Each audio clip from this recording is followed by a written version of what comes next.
Hi කොහොමද? මේ තියෙන්නේ අපේ ගෙදර මගේ මල් වගාව. අද ඉතින් මං ගෙදර ඉන්නකේ හුඟ දවසකින් මල් පැල ටිකට පොඩි සාත්තුවක් දුන්නා. සෑහෙන්න කැලේ වෙලා තිබ්බේ. බලන්නකො ඉතින් මගේ වේගේ. මේ ඉන්නේ අපේ ගෙදර යාළු මාළුවෝ.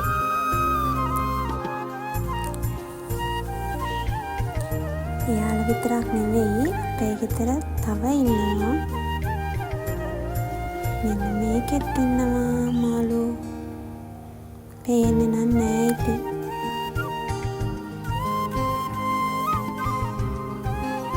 මෙන්න මේකෙත් ඉන්නවා.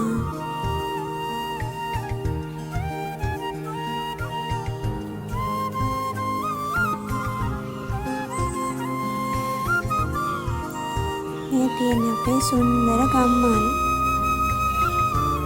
මේ ඉන්නේ අපේ ගෙදර ලොක්කා. දැන් හරි. දැන් ඉතින් මෙයාලව නාවන්නයි තියෙන්නේ.